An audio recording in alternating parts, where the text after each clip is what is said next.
Ici nom du Seigneur Jésus-Christ. Je suis dans la joie d'être avec vous. Nous voulons continuer notre sujet sur le loi et leur mystère.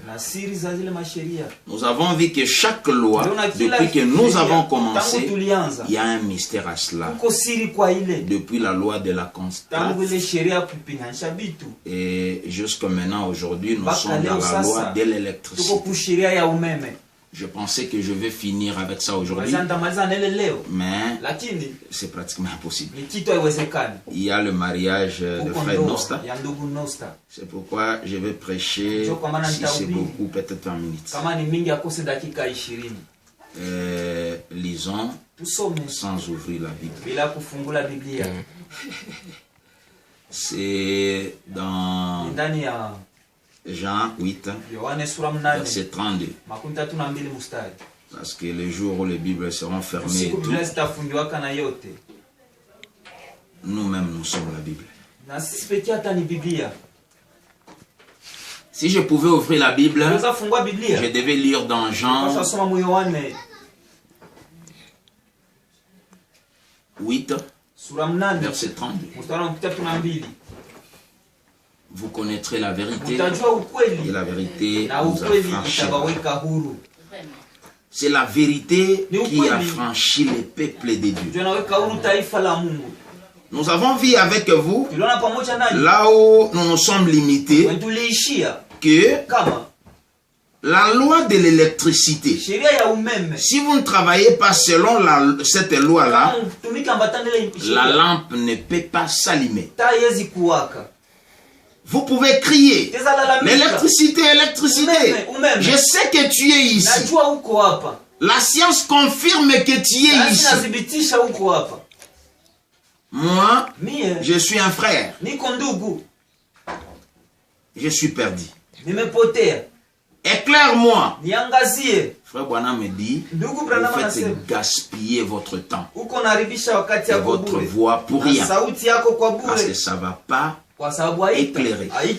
Mais si vous travaillez selon la loi de l'électricité, Branham dit, cette lampe-là, l'éclairage sera là.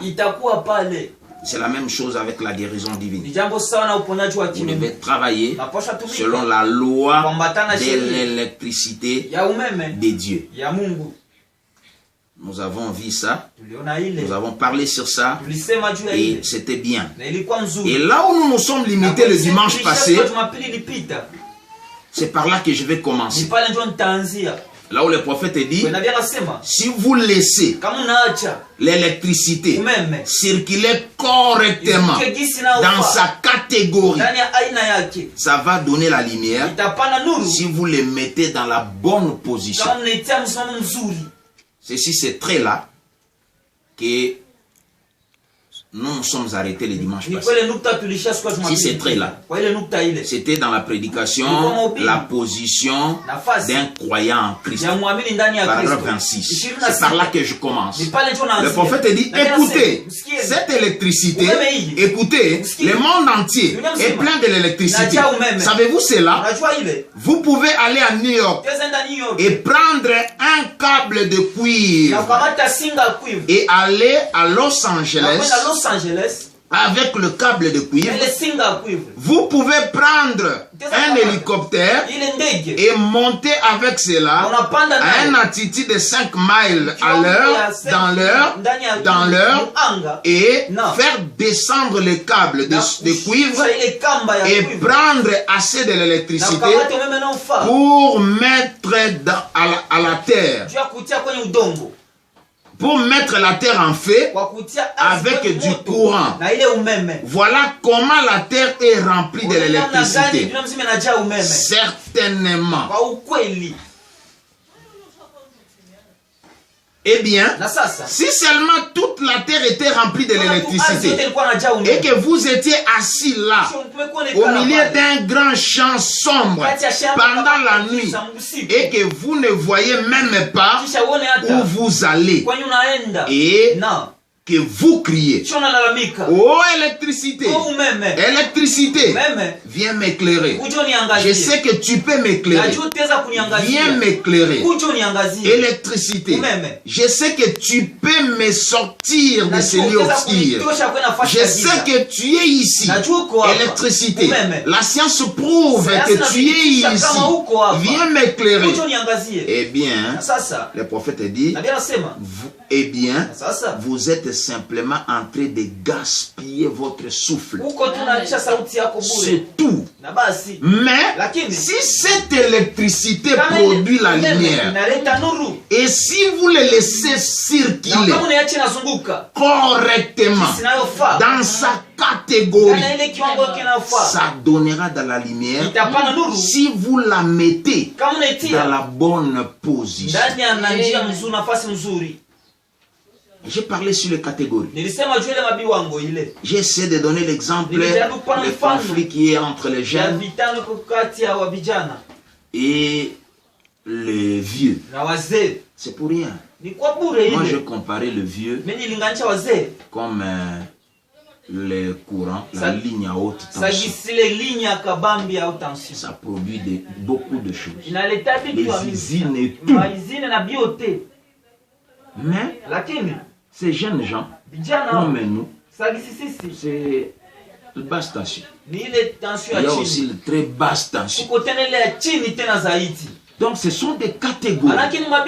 Et ces catégories-là, chaque catégorie produit le courant selon la tension.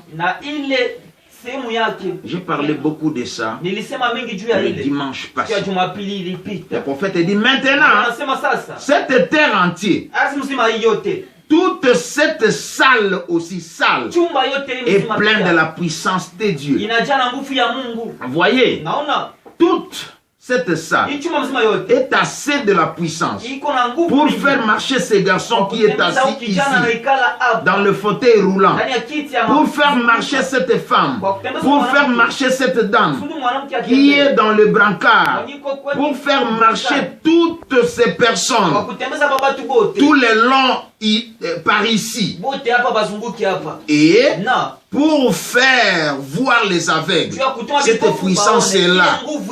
Mais la première chose que vous devez faire, c'est de laisser le Saint-Esprit circuler dans la bonne catégorie.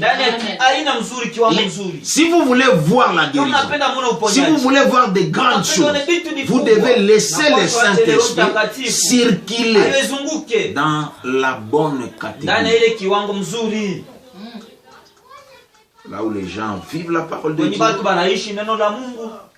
C'est pourquoi on ne peut pas diper le diable. On ne peut pas diper. Frère Branham dit que vous pouvez le diper par d'autres choses. Par la prédication et tout. Il est venu, il n'est pas venu. Il est révélé, il n'est pas révélé. La résurrection a eu lieu, ce n'est pas. Vous pouvez diper le diable. Mais pour la guérison, vous ne pouvez pas le diper. Le prophète dit, le jour de la Pentecôte, Pierre et Jean, ils ont prêché la parole. Et ils ont baptisé plus de 3000 âmes. Et le diable n'a pas bougé dans son lit. Mais après ce jour-là, le lendemain, ils sont passés par la porte appelée la Belle. Ils ont fait marcher un estropié. Le prophète dit, l'enfer a bougé. C'est pourquoi quand j'ai commencé ma prédication sur les maladies qui sont en route, j'ai donné le pourcentage des ministères. Jésus 100% de son ministère. Branham me dit 90. C'était la guérison du monde. Mais pour William Marion Branham, c'était 95% de son ministère. C'est la guérison du monde. Le prophète dit pour faire circuler ces gens, pour que ces gens marchent, pour que ces aveugles voient, vous devez laisser l'électricité, le Saint-Esprit circuler dans la bonne catégorie. C'est pourquoi parfois les gens qui prient pour les malades, si tu n'as pas une bonne vie, Dieu n'agit pas beaucoup. Il n'agit pas.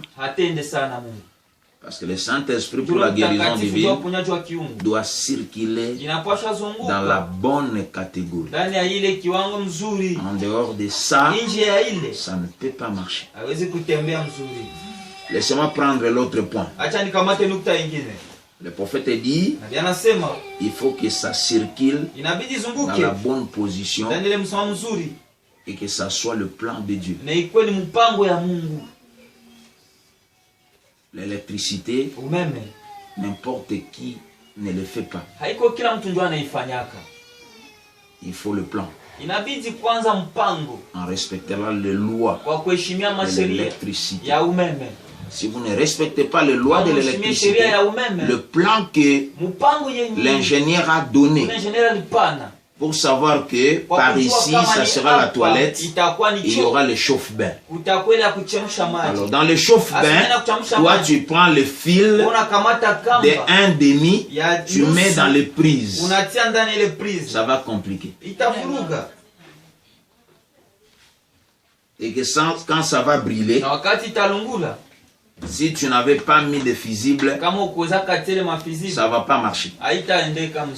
Il faut suivre le plan et respecter le loi. C'est ce point-là que je vais prendre maintenant. Que Dieu bénisse. Il faut travailler selon ces lois-là et le courant va passer. Je suis dans la prédication.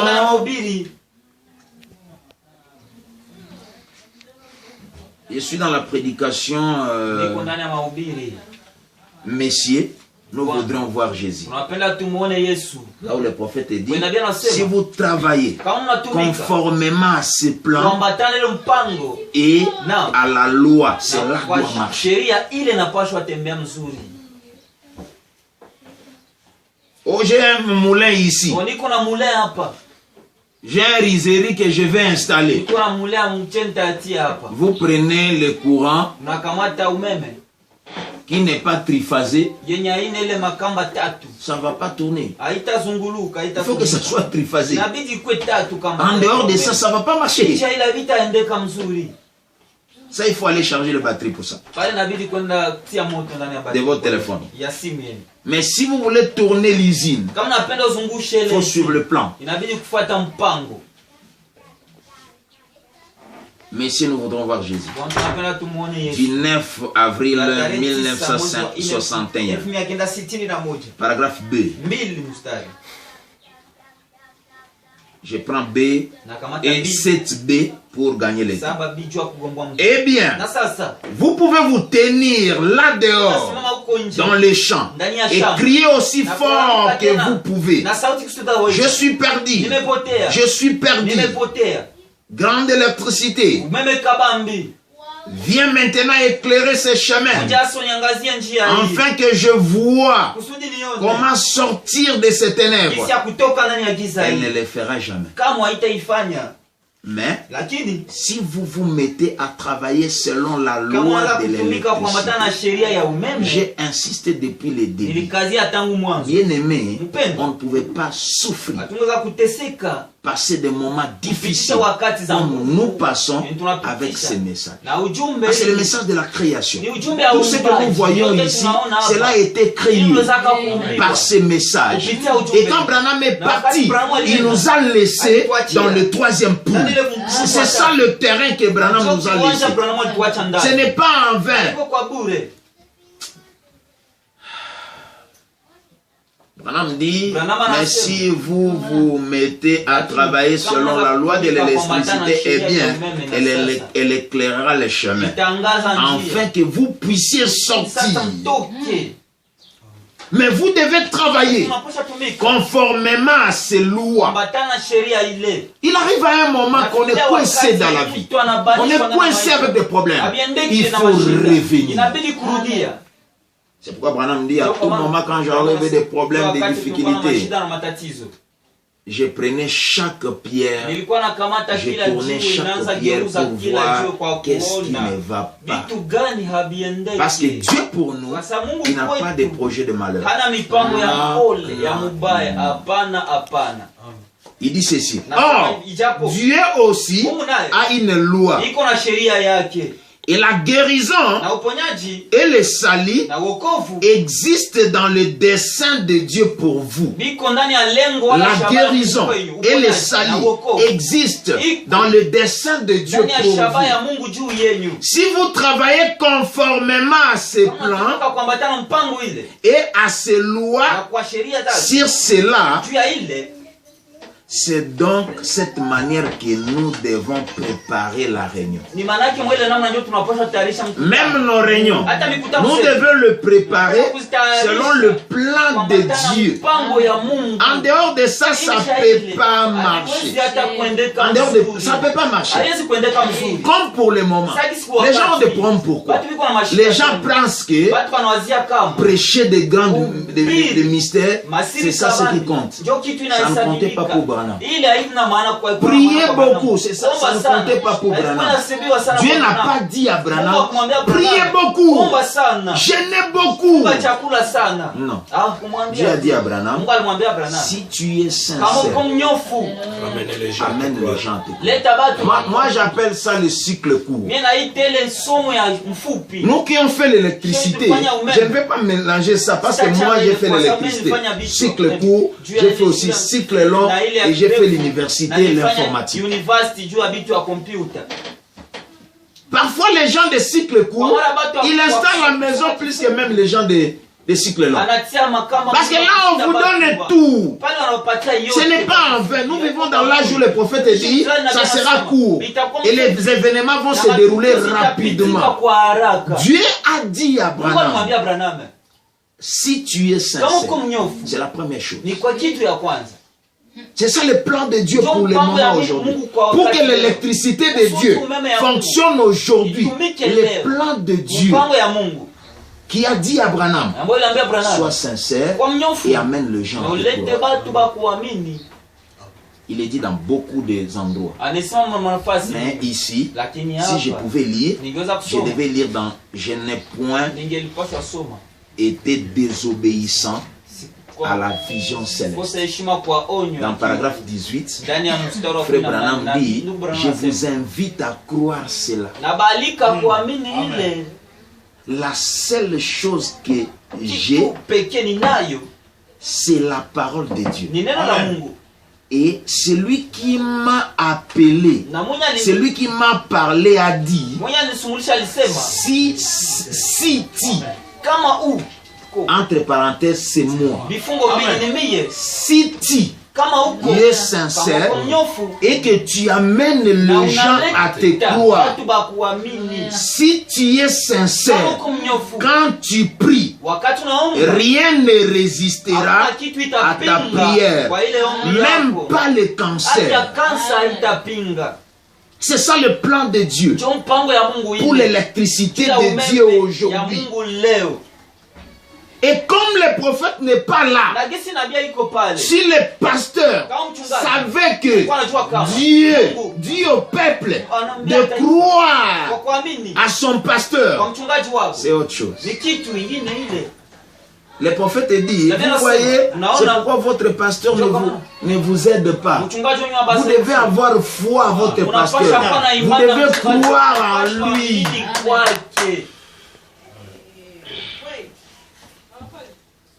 Croire à Dieu, c'est bon. Hein? Croire au Saint-Esprit, c'est bon.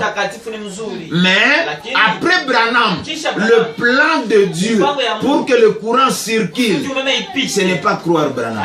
C'est croire Branham et croire ton pasteur. C'est-à-dire que tu crois à Dieu, tu crois au Saint-Esprit, tu crois à Branham et tu crois aussi votre pasteur. Paragraphe 25. La commission de Moïse. Il dit ce soir, tant des gens peuvent croire à Dieu, certainement, vous croyez le Saint-Esprit, vous croyez Christ, ainsi de suite. Mais lorsqu'un homme vient vers vous et vous dit quelque chose, c'est difficile de croire. Je ne crois pas si je ne crois pas. Si je ne sais pas si je peux croire ou non, mon ami. C'est ça le problème. Vous voyez, là, c'est la raison pour laquelle Dieu ne peut pas, 3 points, c'est la raison pour laquelle parfois, votre pasteur, lorsque votre pasteur vient vers vous, c'est la raison pour laquelle il ne peut pas vous aider.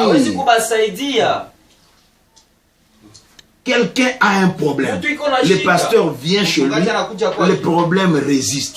Quelqu'un a un problème. C'est pourquoi, frère Branham, je vous ai dit le dimanche écoulé. Frère Branham dit, si quand vous avez des problèmes, n'allez pas vers le pasteur. Amenez-le dans votre maison. Si vous l'amenez, les problèmes vont finir. C'est ce qui s'est passé avec Jésus. Quand Jésus est venu dans la maison de Marthe et de Marie, le problème était fini. Mais le pasteur vient dans votre maison, il y a toujours des problèmes. Pense un peu, Jésus venait dans votre problème. Oh, frère Branham va plus loin. Il dit à tout moment quand il y a un problème, il y a aussi un Jésus de circonstance. Le pasteur, c'est le Jésus de circonstance. Il dit, c'est la raison pour laquelle il ne peut pas vous aider. Vous devez avoir foi en votre pasteur.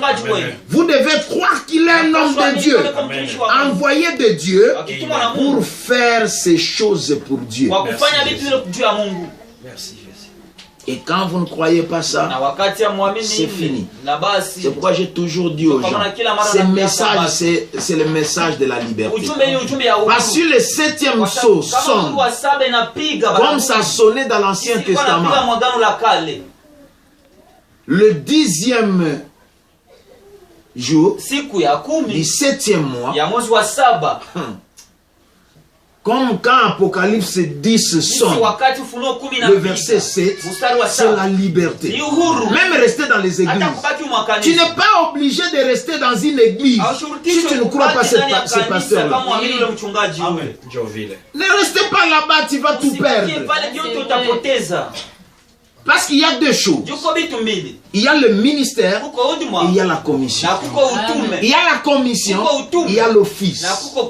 C'est pourquoi Frère Branham dit que si vous ne voulez pas, vous ne pouvez pas respecter la personne. Respectez son office. Sors de l'église, soit restez là-bas. Si vous restez dans une église, vous devez être 100% avec ce pasteur. En dehors de ça, Branham me dit, vous avez un laquine. Première chose, le diable, si vous n'êtes pas 100% avec le pasteur, parce que je parle de l'électricité, le plan de Dieu. Le plan de Dieu aujourd'hui, c'est que une brebis doit être 100% avec son pasteur. En dehors de cela, il y aura une brèche. Quand il y aura une brèche, le diable trouvera une brèche. Ça, c'est la première chose. Deuxièmement, le prophète dit vous avez une laquine. Troisièmement, le prophète dit vous allez tout perdre. Laissez-moi lire ça. C'est le plan de Dieu. Vous devez laisser le courant circuler dans sa catégorie selon son plan. Tu vas gêner, tu vas prier, tu vas te consacrer. Tu n'es pas 100% avec ton pasteur, tu vas tout perdre. Je suis dans la prédication, la résurrection et la vie. Prêché le 10 août 52. Paragraphe 49. Ah, j'aime beaucoup cette citation. Ah, si toi aussi tu étais pasteur, tu devais aimer ça. Et si j'étais une brebis, c'est pourquoi moi j'aime ça beaucoup. Parce que je suis aussi une brebis de quelqu'un, malgré que je suis pasteur. Paragraphe 49. Il dit maintenant, Vous devez donc avoir confiance. Ceci, c'est la maison du jugement. C'est la maison de Dieu, où Dieu descend et prononce son jugement. Votre pasteur est censé être un homme juste. C'est ça la première chose. Si votre pasteur n'est pas un homme juste, laissez-le. Quittez-le. C'est le prophète qui dit. Il est censé être un homme juste. Un jour, j'ai développé ça juste dans l'église. Le prophète dit, tout le monde qui pouvait... Et j'ai développé, je ne dis pas les prophètes, j'ai développé le mot juste. Le mot juste, on appelait un homme juste. C'est un homme qui pouvait garder un juif. Je pense que j'avais lu même ça. Celui qui pouvait aider un juif. Celui qui pouvait garder un juif. On l'appelait un juif. Et vous, vous êtes des juifs. Parce que vous êtes nés à Bethléem. Frère Branham dit que tout le monde qui est chrétien est né en Bethléem. Et tout le monde n'est pas juif. Ce sont les gens qui sont dans les tribus des juifs. Et le prophète dit, votre pasteur est censé être un homme juste. Parce qu'il vous protège, vous les juifs. Il dit, votre pasteur est censé être un juste. L'assemblée est censé être d'accord avec lui à 100%. Vous êtes censé être unis à 100%. Et là, si ce n'est pas le cas, alors Satan a une brèche par où entrer. Vous avez une lacune quelque part. Vous allez tout perdre. Le business, ça ne marche pas. Le voyage, ça ne marche pas. Le mariage, ça ne marche pas. Ceci, ça ne marche pas. Parce que c'est profond, mon épouse. Tu n'es pas 100% avec le pasteur. Si le pasteur n'est pas un homme de Dieu, tu n'es pas censé rester avec lui. Il doit être un homme juste. S'il est un homme juste, tu es censé être 100% avec lui. En dehors de ça, tu vas tout perdre. C'est ça le plan de Dieu. Pour que l'électricité passe, pour que la lumière soit là. Vous devez aussi croire et aimer vos frères. Bien aimé, le prophète dit, parfois, si vous regardez, vous pouvez trouver Dieu dans un frère que tu n'aimes pas. Un frère que toi tu n'aimes pas beaucoup, c'est lui qui a Dieu. C'est lui qui peut prier pour toi. Bien aimé, beaucoup de gens sont dans le noir à cause de ça. Et beaucoup de pasteurs sont dans le noir à cause de ça. Et je voulais empêcher même une sœur. Je voulais lui dire, bon, sœur, bon, c'est par après que j'ai dit, bon, chaque dimanche quand même, je prêche dans les réseaux sociaux. Bon, laisse-elle. Une sœur qui n'a pas de moyens. Il est venu 2 fois ici. Il dit, pasteur, c'est ça ton offrande. Je dis, or, j'ai vraiment une église. Moi, j'ai déjà une église bien posée. J'ai des gens déjà. Mais des grandes personnes. Moi, je ne parle pas. C'est pourquoi mes brebis qui m'écoutent, pardonnez-moi, peut-être dans 2-3 semaines, que je peux commencer à aller à l'église. Je ne parle pas à l'église. Je ne parle pas au bureau. Parce que j'ai compris aussi notre présence aujourd'hui dans le bureau. Ce n'est pas vraiment que pour des problèmes. Non. Les gens savent que je suis au bureau, les dîmes vont venir, les offrandes vont venir. Nous ne sommes pas comme des dénominations. Bon, les numéros de M-Pesa du pasteur,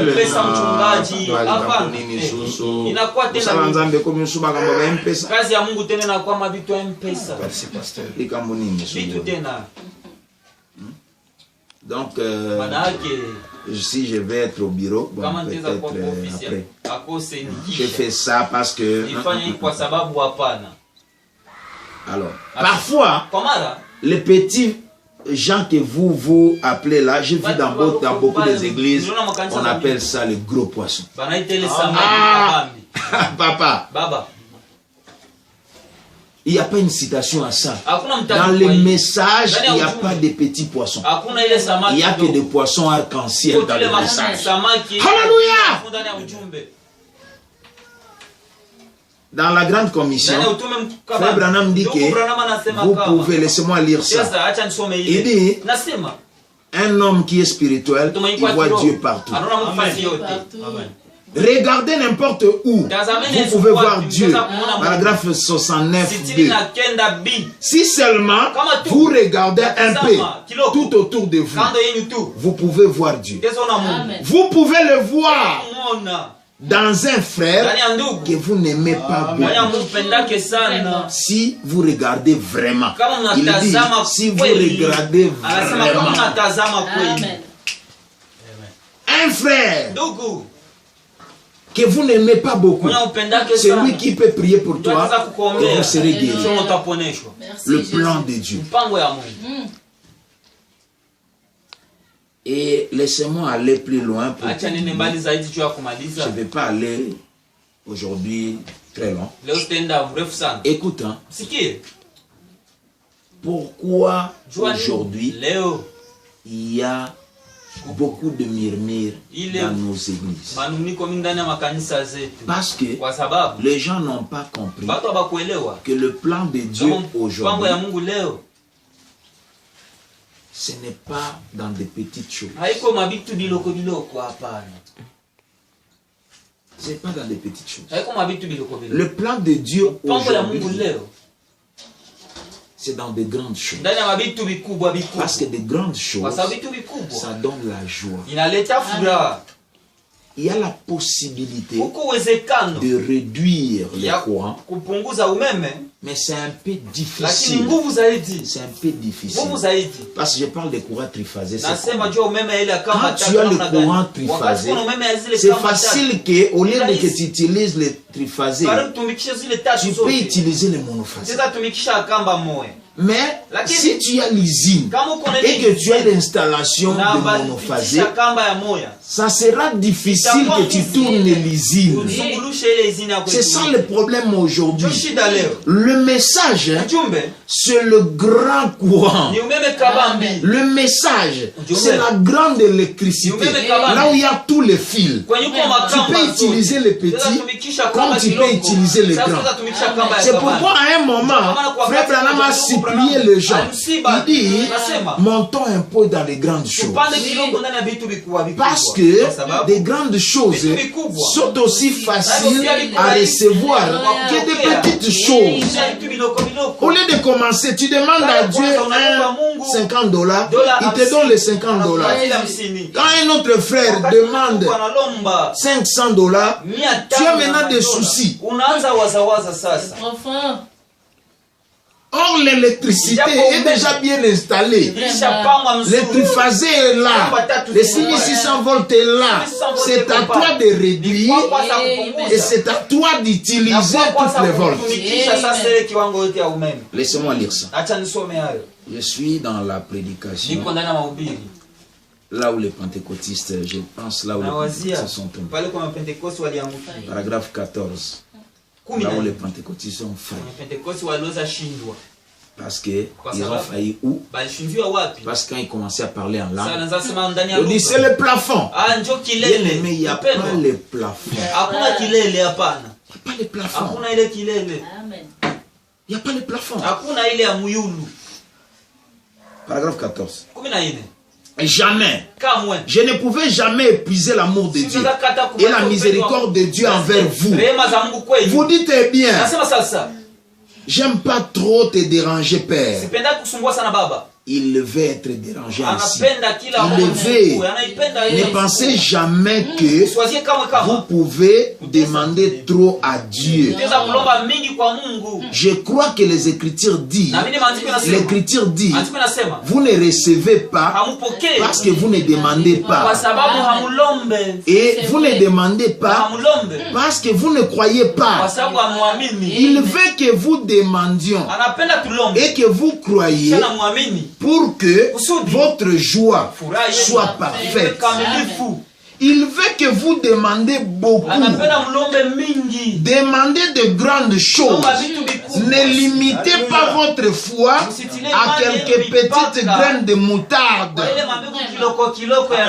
Parce que la Bible dit, si vous avez la foi comme les grains de sénévé. Maintenant, Branham dit, ne limitez pas ça. Allez au-delà. C'est pourquoi nous là, et tu nous vois là, nous étions au commencement et nous étions avant le commencement. Parfois on ne marche pas selon la parole. Au commencement était la parole et la parole était avec Dieu. Mais avant le commencement, il était quoi? Toi tu étais avant le commencement. La parole dit que si vous avez la foi comme les grains de sénévé, de moutarde, Branham va plus loin. Il dit ne limitez pas votre foi sur les grains de sénévé qui est la parole. Va au-delà de ça. Demandez même des choses. Il dit ne limitez pas votre foi à quelques petites graines de moutarde. Montez ici à une autre sorte de foi et entrez dans de grandes choses. Une brebis m'avait dit, pasteur, prie pour nous et vraiment que je puisse avoir vraiment un bon salaire. Pasteur n'a pas de problème. Monte seulement. Frère, monte seulement dans de grandes choses pour que votre joie soit parfaite. Branham me dit, monte ici. Ah, pasteur Aaron. J'ai un principe, moi, votre pasteur. Deux principes. Premier principe, croire à l'impossible. Et deuxième principe, soutenir le vieux. Moi, je ne suis pas contre le vieux. Ces vieux-là, je les appelle office de route. Il est office de route. Papa, les gens qui me suivent sur audio, sur vidéo, je sais qu'il y a beaucoup le fait de Suède. Les jours ils viendront à Goma, ils vont s'étonner. Goma maintenant c'est joli. Mais moi là, je ne sais pas jeter beaucoup de fleurs à ces gens qui mettent des dalettes et des couleurs sur la route. Je jette beaucoup de fleurs aux gens qui ont tracé des routes. Tracer des routes, c'est autre chose. Aujourd'hui, nous avons des ordinateurs. Papa, des citations sortent. C'est papa là qui nous ont prêché. Frère, ils nous ont prêché avec des torches. Ils ont cherché des citations avec des lampes à tempête. Amen. Mais merci. Parce que moi je crois à l'impossible.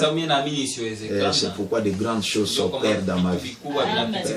Des grandes choses. Ça fait 3 jours j'étais devant un garçon. Il me dit c'est un électricien. Il ne prie pas avec nous. C'est papa Jean. Il met la couleur. Il a mis la couleur là-bas à l'hôpital du docteur Gédéon. Il dit pasteur, mais c'est compliqué. Hein? Si un serviteur de Dieu n'a pas l'argent, les gens disent, ah, il n'a pas Dieu. Il n'a pas Dieu. Mais s'il a quelques moyens, on dit, ah non, c'est un franc-maçon. Bon, on ne sait pas, on va faire quoi? Comme un pasteur m'a dit.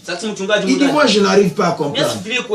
Quand nos enfants sont des voyous, alors les gens parlent beaucoup. Non, tu vois, ils ne savent pas éduquer les enfants. Tu vois, les enfants sont des voyous. Quand maintenant nos enfants commencent à prêcher, il dit, bon, vous voulez maintenant faire le royaume. Vous voulez quoi? Ah, j'ai beaucoup aimé ces pasteurs-là. C'était à Kigali, j'ai beaucoup aimé ces pasteurs-là. Il dit, vous voulez quoi?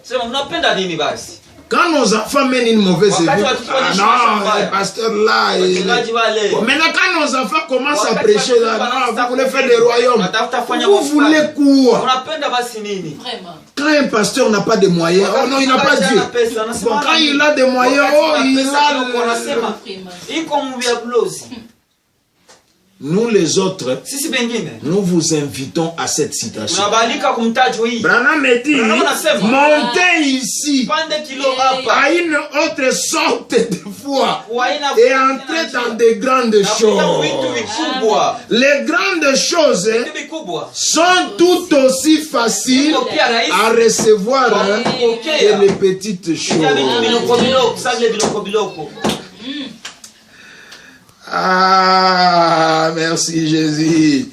C'est ça le plan de Dieu. Alors je prends le dernier point. Parce que l'âge dans lequel nous vivons, les événements vont se dérouler rapidement. C'est encore le plan de Dieu. Frère, j'ai parlé pour le téléphone. Tu vois, l'âge dans lequel nous vivons, la science doit nous montrer. Pour le moment, tu peux prendre beaucoup de données. Qu'on ne pouvait pas faire ça en 1950. En 1960, en 1980, voire même en 90. En 1950, quand il y avait l'histoire de Jack Mer et les bouliers, je suis un informaticien de carrière. Avant que l'informatique, les ordinateurs commencent, on utilisait ce qu'on appelait le Jack Mer et le boulier. Pour écrire une ligne, faire que papa va au travail et maman va au marché, et vous soulignez ça, il faut au moins 120 personnes. Avec une machine au moins de 120 tonnes. On a comprimé, on a comprimé, on a comprimé. Aujourd'hui, pour envoyer des données, beaucoup de données, avec seulement un petit appareil, ça part. C'est ce qui se passe aujourd'hui. Et rapidement. Pourquoi il y avait des 2G, il y a des 3G, il y a 4G. Maintenant il y a 5G que les gens ne parlent. Oh, l'histoire de Corona, les 5G. Parce qu'il y a la rapidité. Nous sommes dans le monde de la rapidité. C'est la même chose. Nous avons compris ça. C'est pourquoi on pouvait commencer une église. Remonter la foi, construire l'église dans moins de 3 ans, et du début de l'église jusqu'à la fin, dédicace. Parce que nous avons compris cette écriture. Page 315, paragraphe 3. Exposé des 7 âges de l'église. Oh, l'âge dans lequel nous vivons maintenant sera très court. Et les choses, les événements vont se dérouler très rapidement. C'est l'âge dans lequel nous vivons. Se marier rapidement. Faire tout rapidement, travailler rapidement, étudier rapidement, faire tout rapidement. Je prends le dernier fil, le dernier point. Si tous les fils électriques sont correctement connectés, vous pouvez avoir des fils, c'est aussi électrique. Mais si ce n'est pas correctement connecté, ça va pas. Parce que beaucoup de gens ont commencé même des églises. Fulani a commencé l'église. Lui commence. Fulani a commencé. Lui commence. Papa, si la connexion n'est pas bonne, tu vas regretter pourquoi tu as commencé l'église. J'ai beaucoup aimé. Tous les frères et surtout les pasteurs qui m'ont appelé à partir de jeudi. Je vais vous répondre. J'ai promesse en ligne. Je vais vous répondre. Mais $1 n'a pas tout mis. $1 n'a pas. Parce que je me suis posé 1000 questions. Nous tous, nous sommes dans le confinement. Tes collègues pasteurs, pasteur, vraiment, moi, ça ne marche pas ici. Est-ce que tu ne peux pas m'aider? Pendant que nous tous sommes enfermés des églises, j'ai compris seulement que ce sont les gens qui m'aiment. Et les gens qui comprennent que leur frère a un pays la foi. Bien aimé, merci, vous m'aimez beaucoup. Si tu vas me suivre, je suis fier de toi. Laissez-moi prendre ces points. Je vais prendre ces points. Donc, si les fils électriques sont correctement connectés et que le courant passe dans ces fils électriques et que vous appuyez le bouton, quelque chose va se passer. Parce que le problème de l'électricité, c'est qu'il faut avoir le fil, il faut avoir le bouton qu'on appelle l'interrupteur et il faut avoir une lampe. C'est vrai, vous pouvez avoir la lampe qui est le brochure par exemple, qui est la Bible par exemple, ce sont les fils. Bon, je peux appeler le pasteur ou une soeur ou un frère, c'est l'interrupteur. Mais si ce fil-là n'est pas bien connecté, ça ne peut pas marcher. Entrer dans une église, là où ça n'a pas bien commencé, c'est pas bon. Je parle même les dîmes. Vous faites les dîmes et les offrandes des enfants de Dieu dans les désordres, c'est pas aussi bon. Tout ça, je ne sais pas appeler ça, c'est des connexions ou quoi. Parfois les gens, ça n'évolue pas, ils payent bien sa dîme, ils font bien. C'est pourquoi le jour où j'ai prêché sur la symphonie, l'ancien Kabunga, j'ai parlé de quelque chose, j'ai dit, si quelqu'un paye correctement sa dîme, ça ne marche pas, va voir ce papa-là, pourquoi ça ne marche pas? Moi je paye ma dîme, pourquoi ça ne marche pas?